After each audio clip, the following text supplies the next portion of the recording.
नमस्कार दोस्तों, कैसे हैं आप सभी। आई होप कि बहुत अच्छे होंगे और अच्छे से स्टडी कर रहे होंगे। तो आज की इस वीडियो में हम क्लास 10 का प्रश्नावली 8.1 का प्रश्न क्रमांक हम 2 को हल करेंगे। तो शुरू से अंत तक बने रहिएगा। यहाँ पे क्वेश्चन बोला कि आकृति 8.13 में 10p माइनस के कॉट आर का मान ज्ञात कीजिए। ठीक ना। तो देखिए बाबू, ये आपका आकृति है 8.13 है ना, जिसमें से आपको दिया है पी क्यू दिया है 12 सेंटीमीटर और पी आर दिया है 13 सेंटीमीटर। ठीक ना। तो हम लोग को क्यू आर आपका मान निकालना है। ठीक ना। तो देखिए बाबू, आपको ये समझना है कि इस भुजा को हम लोग क्या बोलते हैं और इस भुजा को हम लोग क्या बोलते हैं और इस भुजा को क्या बोलते हैं। ठीक ना। तो देखिए बाबू, 90 डिग्री के सामने वाली जो भुजा होती है हमेशा क्या होती है, तो कर्ण होती है। ठीक ना। और ये भुजा जो है आपस में कभी भी नहीं बदलता है। ठीक ना। लेकिन ये भुजा और ये भुजा ये दोनों आपस में बदलते रहते हैं। ठीक ना। तो हम ये मान लेते हैं कि ये लंब है और ये क्या हो जाएगा बाबू, आपका आधार हो जाएगा। ठीक ना। तो हम लोग को क्या करना पड़ेगा, आधार निकालना पड़ेगा। तो देखिए बाबू, आधार बराबर क्या फार्मूला होता है, रूट अंदर कर्ण स्क्वायर माइनस के लंब स्क्वायर होता है। ठीक ना। और उसके बाद हम लोग क्या करेंगे, इस दोनों का मान निकालेंगे। ठीक ना। तो पहले हम लिख लेते हैं हल। इस प्रकार से लिखेंगे, समकोण त्रिभुज क्या लिखेंगे बाबू, पी क्यू आर में, है ना। क्या लिखेंगे, पी क्यू आर में। तो लिखेंगे पी क्यू आर में। ठीक ना। इस समकोण का क्या है बाबू, क्यू इसका क्या है बाबू, समकोण है ना।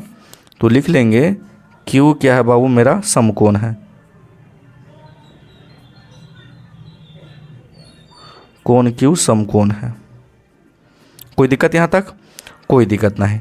इसके बाद दिया है कि पी क्यू कितना सेंटीमीटर है, 12 सेंटीमीटर। तो यहाँ पे लिख भी सकते हैं आप कि पी क्यू बराबर क्या है, 12 सेंटीमीटर, कॉमा पी आर कितने सेंटीमीटर दिया है, पी आर आपका कितना है, 13 सेंटीमीटर।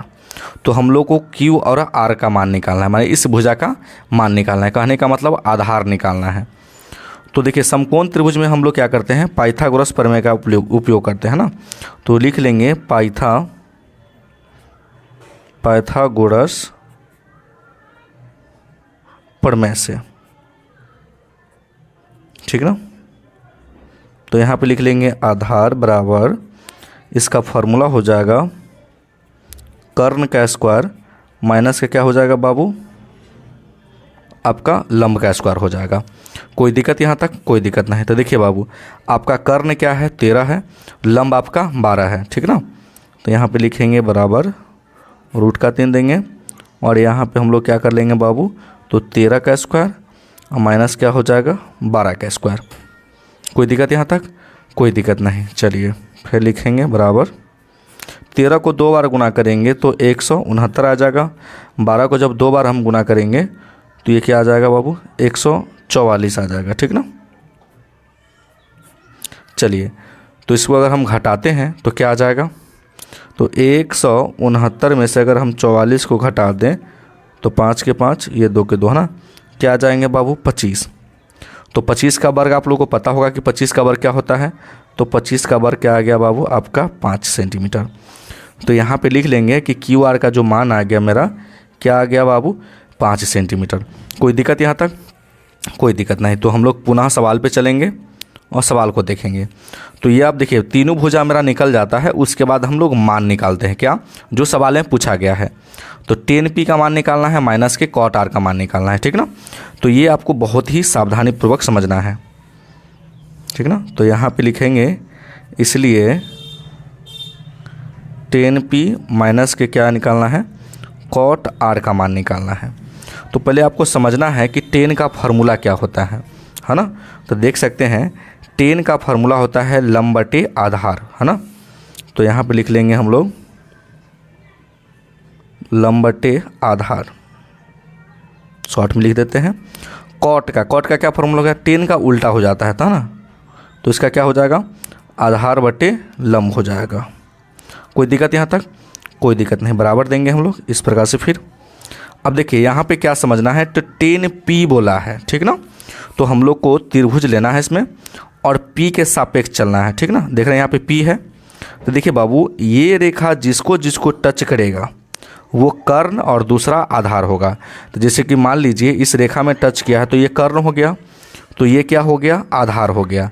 तो ये क्या हो जाएंगे मेरे, लंब हो जाएगा, है ना। तो लंब आपका कितना आ गया 5 और आधार आपका कितना आ गया बाबू, तो 12। तो यहाँ पे लिख लेंगे हम लोग 12, माइनस है तो माइनस। अब देखिए कॉट आर का मान बोला है ना, तो आर के सापेक्ष हम लोग देखेंगे। तो आर यहाँ पे है, कौन आर यहाँ पे है। तो हम अभी आपको बताएं कि ये रेखा जिसको जिसको टच करेगा वो कर्ण और दूसरा आधार होगा। तो ये कर्ण हुआ तो ये क्या होगा, आधार होगा, होगा कि नहीं होगा। तो ये क्या हो जाएंगे, लंब हो जाएंगे। तो हमको क्या लिखना है, आधार बटे लंब। तो आधार क्या हो गया 12 और लंब कितना, सॉरी आधार हो गया 5 और लंब कितना हो गया 12। तो यहाँ पे लिख लेंगे 5/12। कोई दिक्कत यहाँ तक, कोई दिक्कत नहीं। 12 और 12 का जब लॉस लेंगे तो 12 ही आ जाएगा। तो 5 एकम 5, 5 एकम 5। जब घटाएंगे तो क्या आ जाएगा बाबू, 0/12। जब 12 से 0 में भाग देंगे तो क्या आ जाएगा, आपका 0 आंसर आ जाएगा। कोई दिक्कत, कोई दिक्कत नहीं। तो ये क्वेश्चन आपका बनकर रेडी हो गया और आपका 0 ही राइट आंसर है। तो आई होप कि ये क्वेश्चन आपको बहुत अच्छे तरीके से समझ में आ गया होगा। तो अगर मेरे चैनल पे नए हैं तो वीडियो को लाइक कर दीजिएगा और चैनल को ज़रूर सब्सक्राइब कर दीजिएगा। वीडियो देखने के लिए बहुत बहुत धन्यवाद।